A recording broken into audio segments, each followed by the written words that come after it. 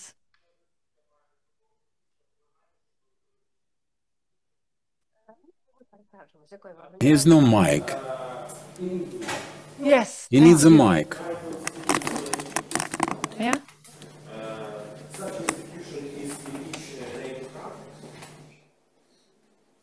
The translation. But here's no mic. Якщо українською, Well, in Ukrainian, державна let me say that служба спеціального зв'язку і it's захисту Special інформації. Communication Service and Protection of Information. We have such an agency in Ukraine. Дякую. Thank you, sir, so much.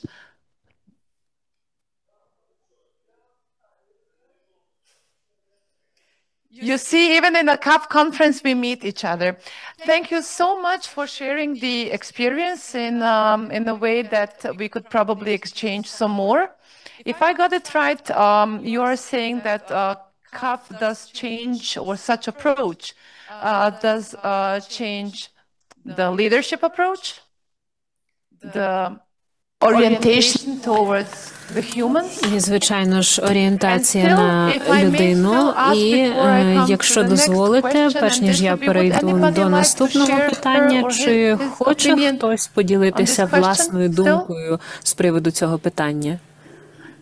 Then let me also ask, тоді дозвольте запитати таке. Чи ви, чи ми, чи ви працівники? Ми люди. Ми ті, хто надають ці послуги. Ті, хто щодня робимо цю роботу, ті, хто намагаємося покращити ситуацію. І на основі того, що ви сьогодні почули, звичайно ж, дуже багато прикладів, різноманітних прикладів, чи КАФ сприяє зміні уявлень в організації, коли ви чуєте думки працівників і коли ви їх надалі застосовуєте в роботі.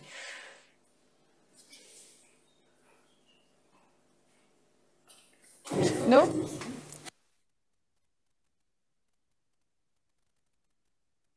Who is doing the self-assessment? External consultants?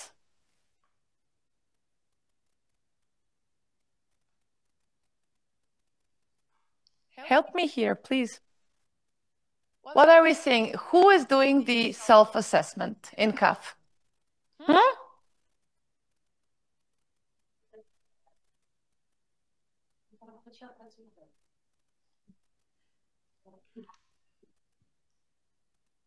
Well, then allow me to say that it is not such a common thing to have a structured methodology, a structured approach, a European framework used by around 4,000 institutions, and an approach that we at the European CAF Resource Center are not on an everyday basis, but on a regular basis, becoming questions from around the globe.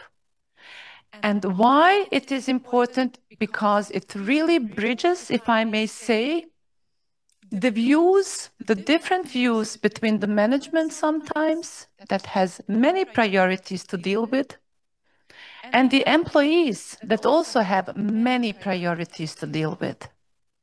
So finding a common language, a common strategy, the action plan, and opening towards each other, like Michael Kallinger from Austria just said, in a trustful way, and yet in a structured way, is the one of the change powers, I would say, that the common assessment brings with.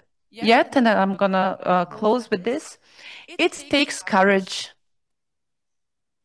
It takes courage to look in the mirror, to say how good we are, and also to say, I can improve here. Very often, trust me on this one, people then realize in private life and also in professional life, okay, I can improve here. And there you stop. It's like with quitting cigarettes or eating sweets. I'm bad at it. That's my weakness. But then what CAF will do is that you will work on the implementation of the actions, and that you have a whole of a group in the whole of the organization that has been well communicated.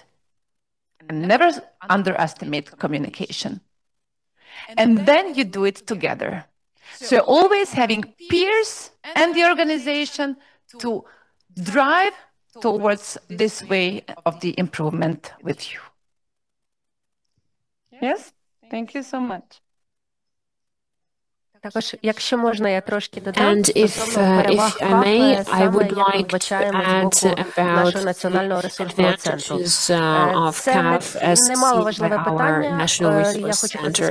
It's an important question for me because CAF is a model that is free of charge. There are a lot of tools that help us improve the activities of our organization, but they require certain capacities, and let's be honest, some opportunities for us are not quite open because of some objective reasons, but here with the political will and with the desire of an employee to do this assessment, we can get a good result. A big request to the members of the working group. They shouldn't state in their self-assessment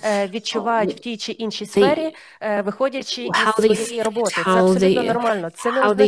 the advantages of disadvantages. It's absolutely normal. It doesn't that if you make a negative comment, it will reflect negatively on you. It will just highlight the issue, and this when you will get this bonus, you will improve the situation. On top of that, among the advantages of CAF, you will be able to hear the member of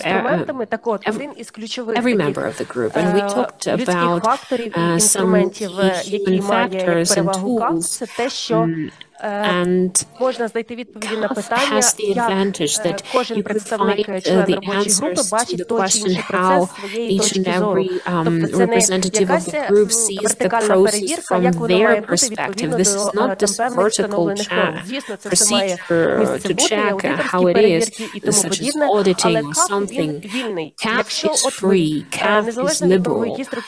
No matter what division or unit you represent, if you see how you can improve this services, you will be heard, and this is the best advantage of it. So that's why we recommend.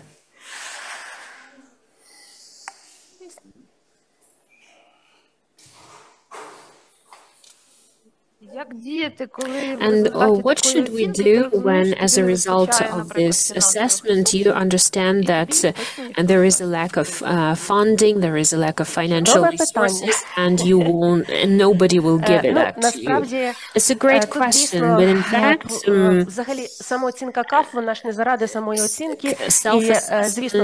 is not done for the sake of self-assessment. You will provide the reports to the management, but the final outcome is the improvement plan.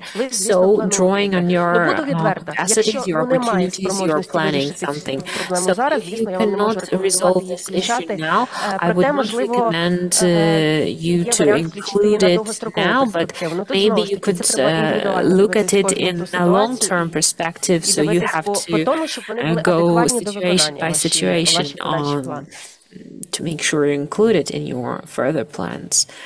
And the question of funding, financial resources is the burning question, and now we are facing a huge lack of financial resources. But now I'm going to deviate from this topic, and I'm going to ask about the motivation. There is financial motivation and there is non-financial motivation, because we're talking about financial resources.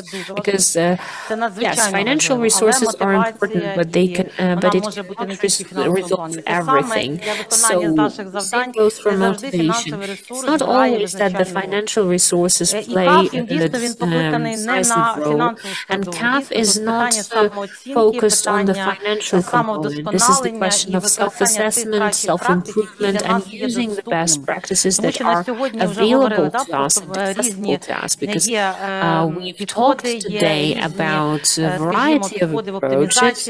Again, there are different approaches to optimization, to quality, businesses. You need funds to hire the experts who then carry out the assessment. So there you have to have these financial resources.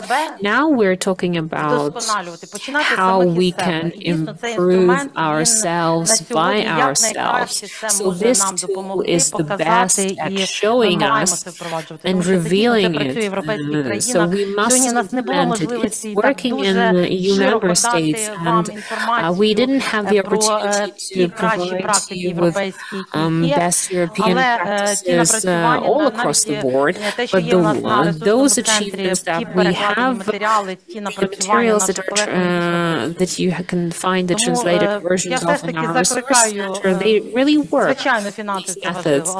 So, of course, finances are important, but we have to see the result as our end game. So I'm grateful to the colleagues who state that we must work for citizens, especially during these times, and we must use financial resources and other resources too to be able to provide quality services to our citizens. We are citizens too. It's not the work just for the sake of work. We're looking at the results, at the outcomes. You want to do a good job and not just to put a tick in front of something. So we must work on self-improvement, and I'm really grateful to our colleagues for this opportunity to share these practices.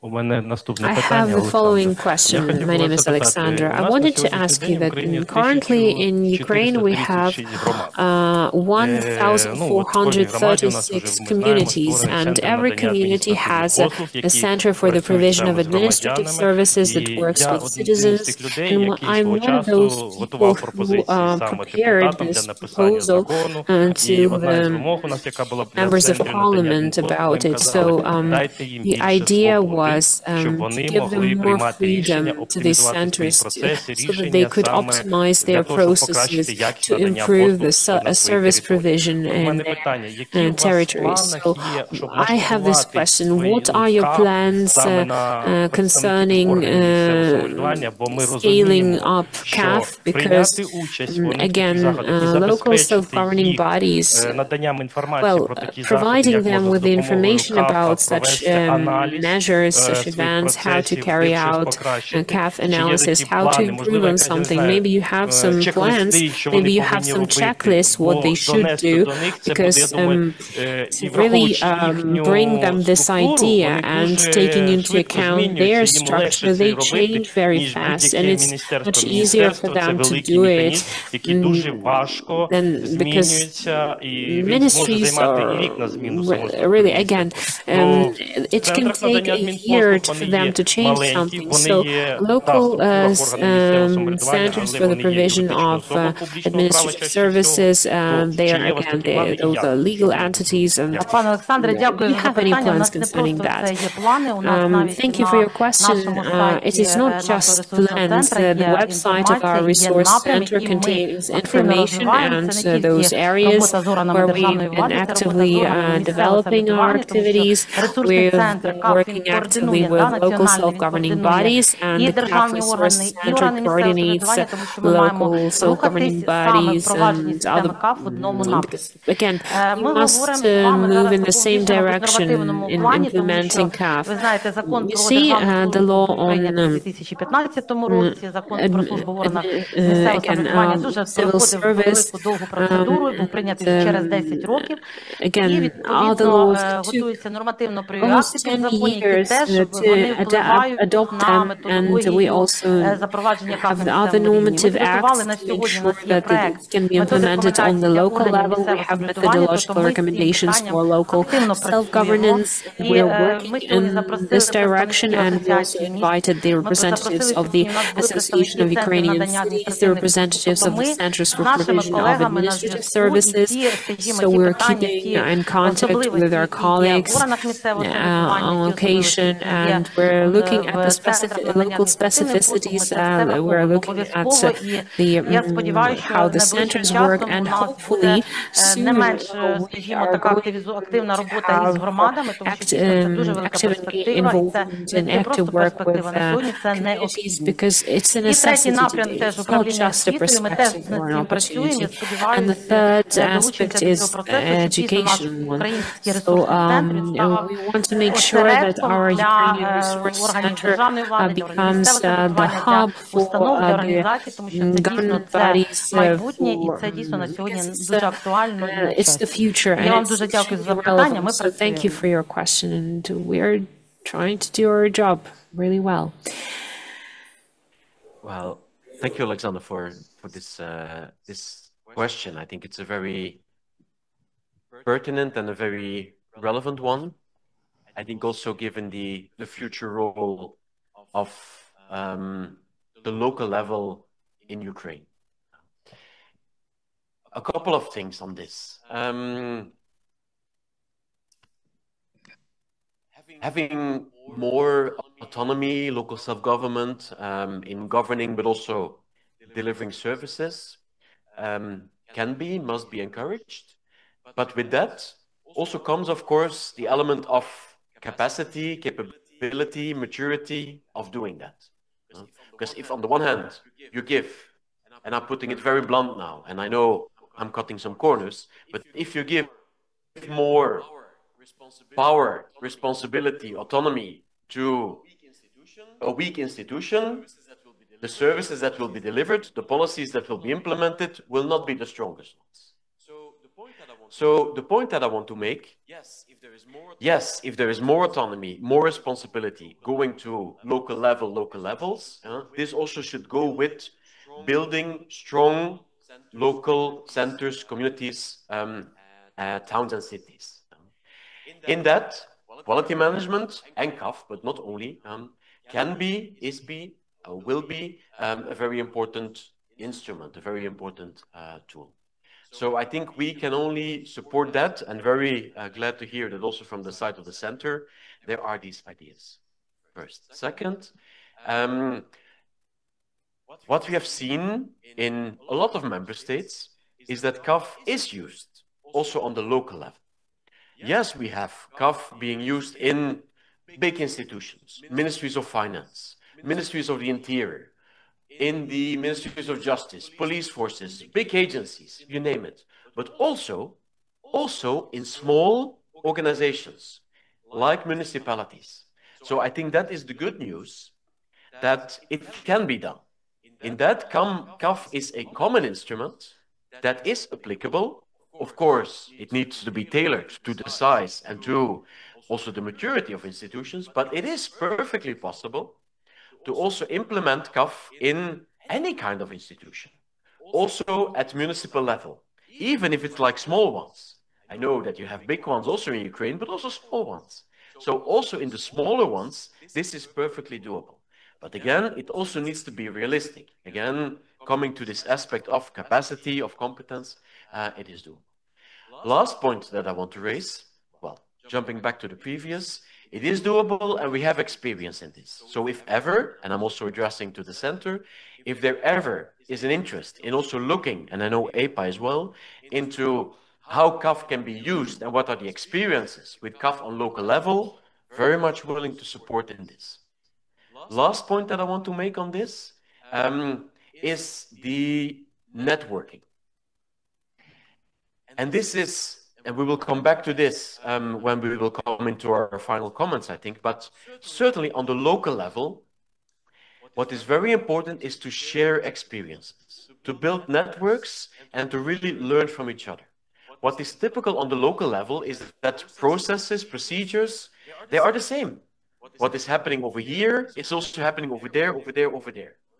So there, the learning in terms of, let's have a look, how come that you can deliver things in a faster way, in a better way?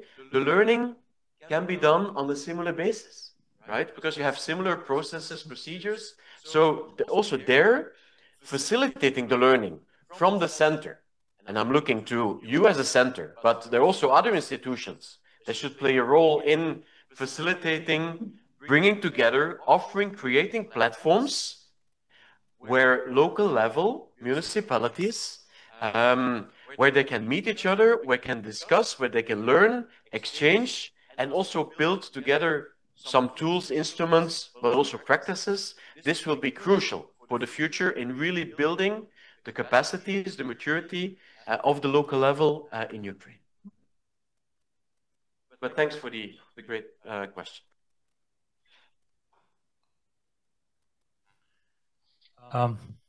Well, I am not a CAF expert, but I had the pleasure to share friendship with the experts, Nick, Tihana, and these institutions. And maybe some points from my side. What do you think? Who knows best how Ukrainian institutions work? Do you think Nick knows better than you? Or Tihana knows better than you? Or I know? What do you think? Who knows best how your institutions work? Tell me. I or you? I or you, the public servants? You. Now, my second question. What do you think? Who is the expert here? We or you?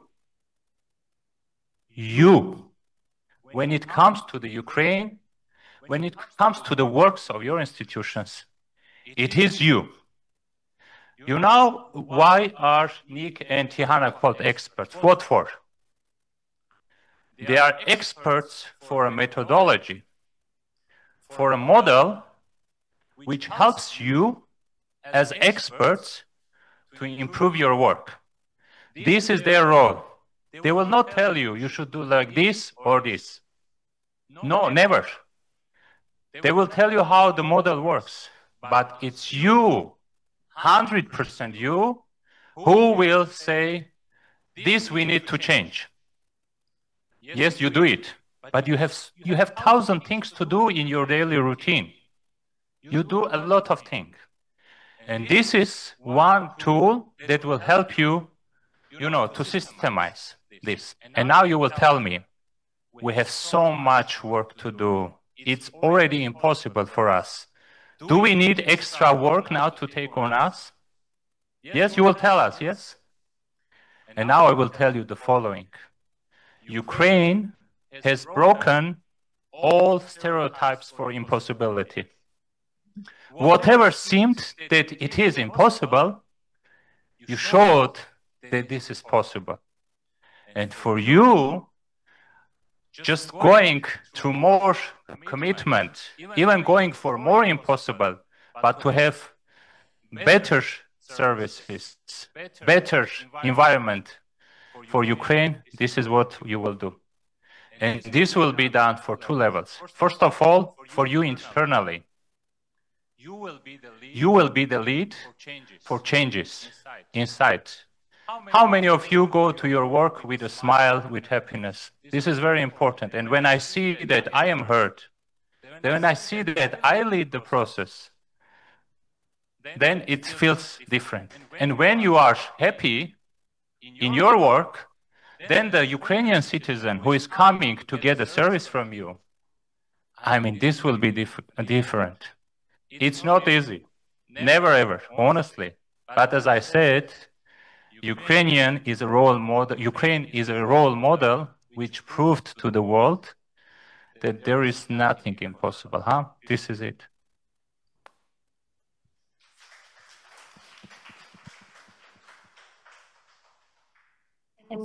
І можна одне питання And у зв'язку з one його question сказаним. in connection to what Скажіть, будь you've said. ласка, із усіх країн To Східного партнерства, tell us, in які ви all підтримували Eastern Partnership упровадження countries КАФу, that you який supported досвід in вам CAF найбільше імпонує, implementation, і, можливо, what ви можете experience is підказати нам хоча the б best to точково you? те, Maybe що, you could give на us вашу some думку, могло tips, б нам some також advice дуже добре підійти, і вам concerning як some experience of other який countries that працює в цій could сфері з be країни useful Східного to партнерства, us, зокрема among з Eastern нашими Partnership сусідами, нам countries, дуже our цікаво neighbors, знати because вашу we're думку. Можливо, interested ви in your маєте opinion. якусь Maybe you could таку пораду з вашої точки give us зору some advice from your point of view in CAF implementation. I think I will pass the question to our colleagues who really have the better view. But what I would say so far, at least in my non-expert understanding, there is a very good experience with Georgia. They did a wonderful work. And I would say when it comes to the region itself, I would say at this point we see Ukraine as a leading role. And in the end, as I said, I mean, you don't need even to compare, honestly. You don't need to even compare. One lesson learned that is very important from all regions, and I think this will be shared with me. I mean, CAF, it's a quality culture. It is a culture. Don't expect that you will develop it in 1, 2, 3, 4 years. All the countries that were sharing their experiences, let's take Austria, Poland, and so on. It took them 10 and more years. And this is what will take you. But very important to know, never ever try to make CAF mandatory, that you must do it, because it is contradicting to the philosophy of the CAF. It says, we want to do it. As Nick said, and I am already ready to quote him first time, it's like falling in love. We don't fall in love because we must do it. It comes naturally. And for the CAF, it should come also naturally, yeah? Shall I go? I go first? Yeah. There are a couple of things I could answer with, no, I couldn't actually answer with like naming a country. What I would do instead is pointing at, I think, some aspects that we have seen in the region, but also in Europe, and I would also ask Tihana to complement later on some of these things, where we have seen that the whole CAF dynamic became successful and sustainable. Successful and sustainable, meaning results on a longer term. Yeah? Not just boom, no, boom, war continues, okay? First, what is needed? What is needed is to have what I would call a clear idea. What do we want to do with CAF in this country? This means, well, at the highest level, some political leadership. So this comes from you as a center. This comes from the agency. This comes from the Secretariat of the Cabinet of Ministers. At the highest level, this is supported. It's not by definition enforced. You have to, you must, no. But it is, we want to do this. We want to build strong public administrations. And we think that CAF can help in this. So this is a very important message. First. Second, there needs to be awareness. Because a political idea or supported on the highest level, it's good, but not sufficient. It's necessary, but not sufficient. There needs to be awareness. There needs to be awareness in all of you, but in all the hundreds, and in your country, even thousands of leading people that are convinced and committed to make this work. So spreading the word is crucial in this. Spreading the word, as you're doing in building a website, in leaflets, organizing conferences, and much more of this is needed and will be needed. So it's about political leadership, it's about awareness, and it's also about building capacities. building capacities as we're doing now, as you're doing with the center, as you're doing with trainings, and again, there, much more will be needed. Ready to help and support where possible. Leadership, awareness, building capacity. Building practice, because capacity is nice, but if it's not implemented, it stays somewhere. So it's also building practice. Pilots, implementing this, running this, doing this on the ground. With falling, with successes, but also maybe saying like, bam, we hit the wall. We learn from this. So implement this. Also there, support implementation. Number 4. Number 5, learn with each other. And I think this is something, and then I will pass to Tihana, because I think Tihana also wants to make a point on this one. It's about, you need, if we may say, you need to find ways to learn with each other. Sharing experiences, positive ones, what you have been doing. This works in our context. What can we learn from this? Give them a stage. Learn from each other. So also creating this kind of learning, and CAF can help with this. Not only, but there are many others. So CAF can help. And this is all these elements. On all these elements, I could also name a country. Look at that country. They are super including CAF in their national strategies, in their power agendas. Great. Georgia. Having a strong center. We have seen with Austria, we have seen with Italy, we've seen with Belgium. Building capacities. What we're doing in Armenia, what we're doing in Moldova, all of them. Pilots, running pilots. Poland, excellent example. And then also awards. Organizing platforms. There we have some great examples as well. So it comes with a whole package. And this is, and then I'm looking to you as a center, this is where you pave the way, where you lead the story, and where you make it really like colleagues willing and wanting to come here, to visit your websites, to go into your leaflets, and at the end, implement all of this in their organizations. And this is different elements that can make it work. Thank you so much. Maybe what we forgot to say, and this is quite important, therefore thank you for the question, and also thank you for passing the question, is that only being today in the break on the email, you have received best regards from Moldova, best regards from Georgia, and best regards from Armenia, because those are currently the countries that we are collaborating with and I have the privilege with GIZ and Sigma, and they all know that we are here today. So for you to know, you are kind of on a similar journey. I hope also Azerbaijan might soon join. And then I see it a bit differently, yet maybe similar. I do love to compete. And I love to compete and to, not to show off, but to outperform.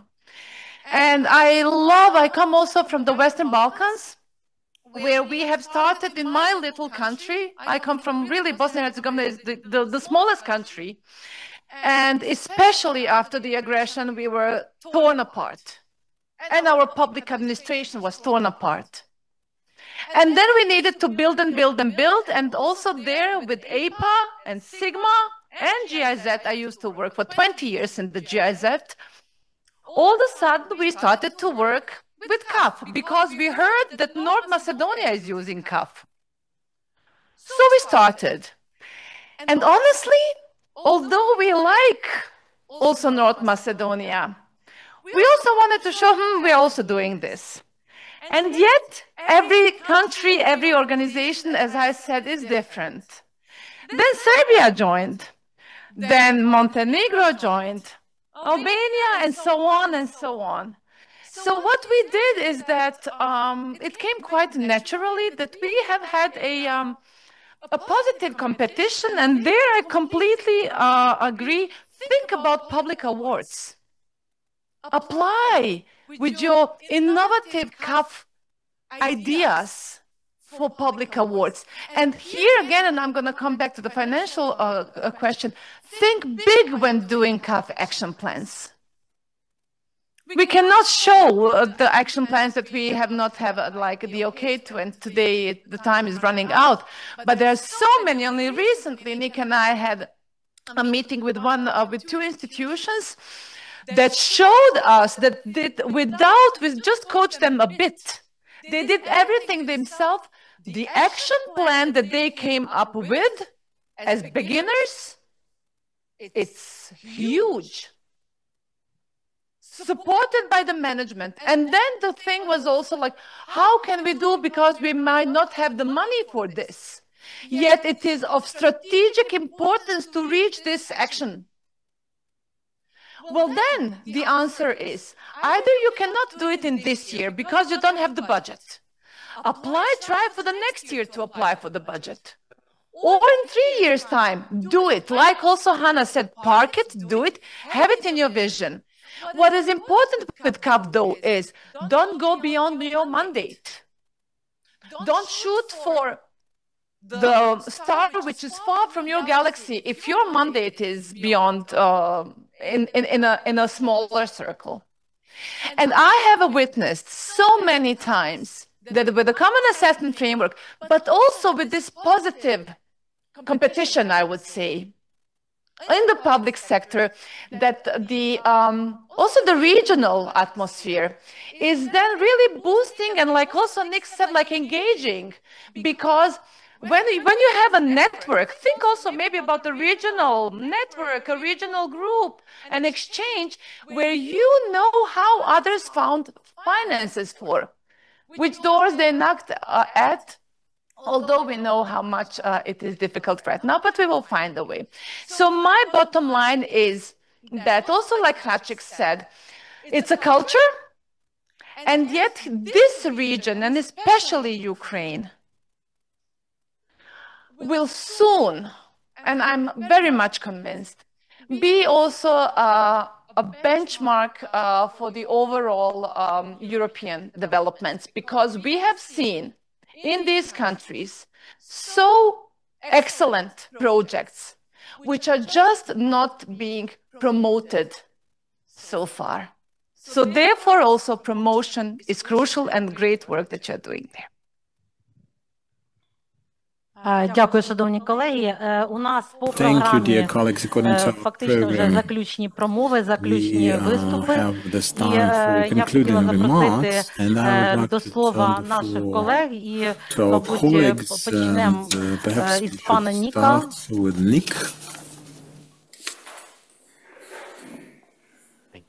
Thank you so much, Marina. Well, I will be very brief because I have the feeling I've been already speaking too much. And that I will probably repeat myself. Just a couple of things at the end of today. First of all, really hope that you leave this room with more insights, knowledge, hopefully also passion for the CAF and quality management course than when you entered this morning. If that is the case, would already be super happy from my personal side, and I think our side. Second, really like to congratulate the agency, but the center, and Marina and the team in particular, really with the work done today in organizing everything so nice and perfect, but also in, and what you showed is a nice testimony, I think, in the great work done. I think what you have been building, the work that you have been doing with limited capacity under difficult times is remarkable. And I think you should be, and you are, we know, and you should be truly proud. Then come again, as I started this morning, to all of you. Continue the great work. If it's with CAF, perfect. If it's without CAF, also perfect. It's not about an approach, tools, about instruments. At the end of the day, it's about building strong public administrations, each on your own level, because at the end of the day, this is what will make a strong country on social, economic, democratic terms, values, as it was also called this morning. And this is what you will need. This is what you need now, and this is what you need in the future even more. And if we can contribute with CAF and also with Sigma in larger terms, just a tiny little bit, then we are already super helpful that we can help your beautiful country in such a way. So just to conclude, in big thanks for the warm welcome to you, to all of you, to Kyiv, to Ukraine at large, for having us. It will not be the last time, for sure. And just to say that we stand ready as Sigma and me in person to support you as the center, to support the agency, and each and individual institutions that is willing to work and to exchange and to discuss. Always happy to stand by your side. And that's a promise. Thank you. Нік, дякую. Звичайно, у нас сьогодні такий початок активної роботи. І якщо говорити про продовження цієї роботи, я впевнена, що можливо вересень, можливо жовтень, ми будемо презентувати потужні результати, і ви теж приїдете, відчуєте, що ми дійсно працюємо, і наші органи влади з задоволенням впроваджують інструменти КАФ у своїх установах. Пане Сергію, будь ласка, є питання? На завершальні промови дуже приємно, що до нас доєднались колеги. Closing remarks. Thank you, Marina. Thanks to all the colleagues, Sigma, GZ, all the institutions involved, our colleagues. The CAF is the capstone of our interplay as the public administration. But we have to pay more attention to the potential that we have, and that is the level of trust between top management and the civil service. So informal assessment is with great potential of cooperation, because in many leading companies of the world, many blue chips, the level of trust in such organization can be capitalized, as they suggest, some might suggest. And this is very important. This is an asset in its own right, in other words. So we've had this very interesting, exciting discussion. And I would like to say that us and as School of Public Administration, the center, you've actually vitalized those events and energized them, and now we can be a step ahead of the adversary that we have, however evil and formidable. But approach this from the point of view of the national interest. This is a great capacity for improvement of the quality of services inside our respective agencies. It's not a secret for anyone that if you are appreciated, you are reinforced, and you try to do even better.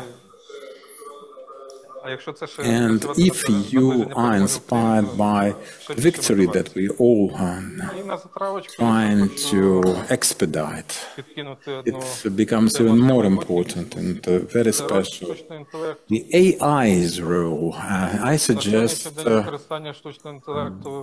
our future discussions. AI is really a concern in its own right, a challenge in its own right.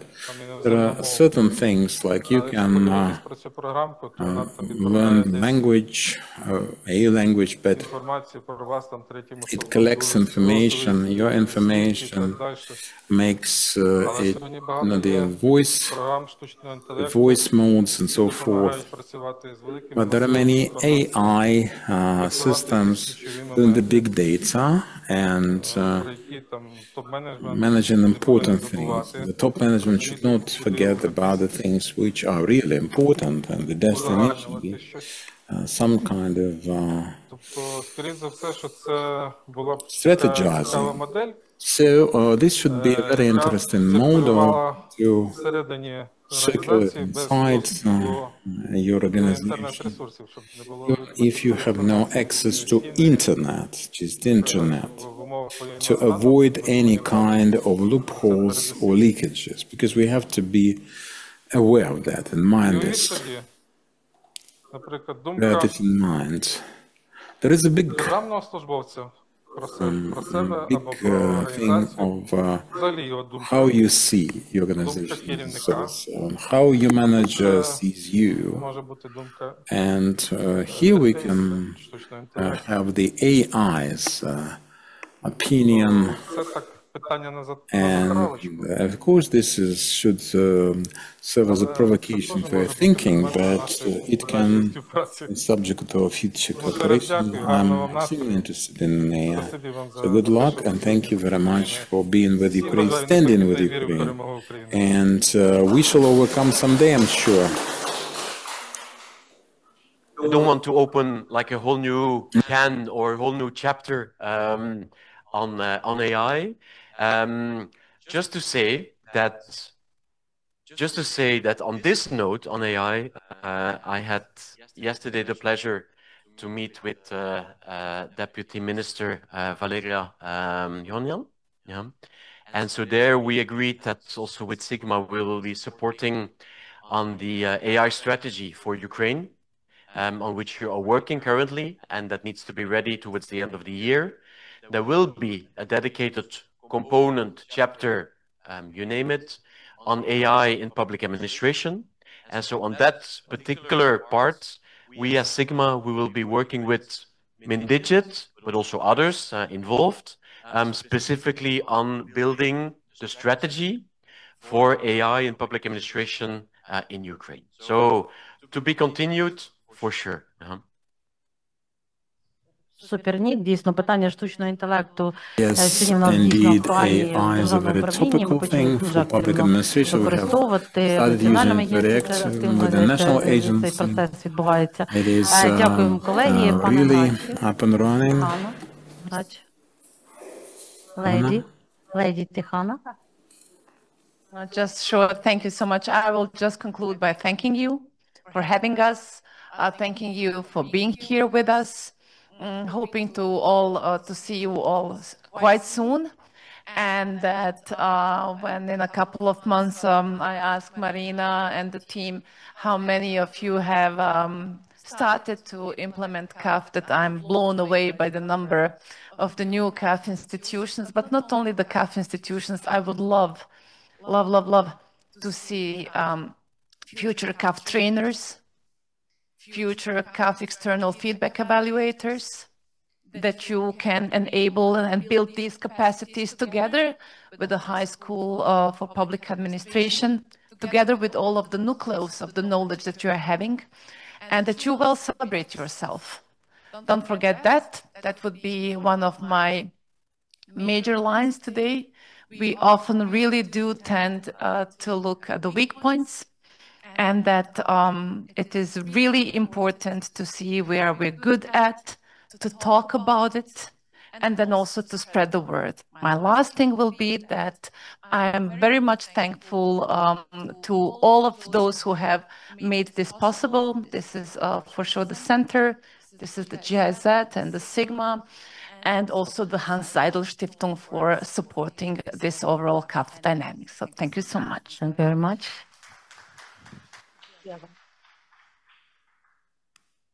Well, again, I have the most challenging part because I stand between ending the conference and between you. First of all, big thanks to the Center for the Adaptation of the Civil Service to EU standards, to Mrs. Marina, to all the staff, Anna, Angela, and everyone I don't want to name, but it is amazing to work with you. Bigger thanks also to the Civil Service Agency and to the Ukrainian public administration in general. One. Second, there is a very concrete plan behind all what we have been talking with you. At least from German government, German development cooperation side, and we have our regional director also with us today. Tomorrow there will be also the process of signing of memorandum of understanding with the cabinet of ministers. And the topic of the quality management will be one of the directions where we intend to cooperate with Ukraine at least for the upcoming 3 years. One. Second, there is a strategic agreement with OECD Sigma and GIZ that we will continue the cooperation on this topic. And there Ukraine will be again one of our central partners, very important. European Institute of Public Administration and European CAF Resource Centers, I mean, this is the heart of the EU, this is the heart of the quality management. And they are there to serve you and to cooperate with you. Very important.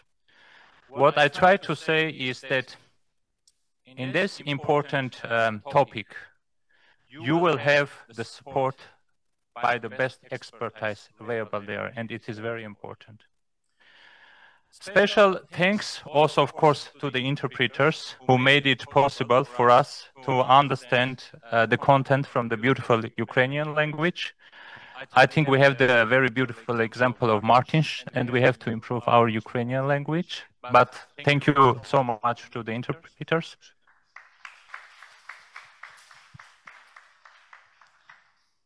And special thanks to beautiful Ukraine for hosting us, for trusting us, for allowing us to be a part of yours. Ukraine is as beautiful, notwithstanding of all the tragedy that has been going, as it was before, and it will be definitely there. Thank you so for having us there, yeah? Thank you.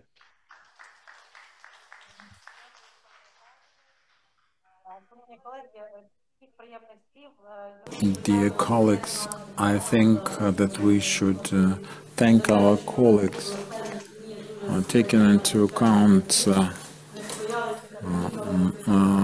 Thank you for coming to Ukraine. It is very important for us, this support, this solidarity, I would say. We are very thankful, and I would like to say again how grateful I am to Sandra, to honor you as the lead of the GIZ project. Thank you for being with us today, regardless of your busy schedule that we are aware of, and we would like to say thank you, Archie, for your support for fruitful cooperation, Nick, and all the people who joined us online. So you live with the CAF, you energize it and present it to us. I would like to thank you for being there for us, and I would like to thank our interpreters and for the excellent delivery. And I would like to wish us all the victory that we dream of every day.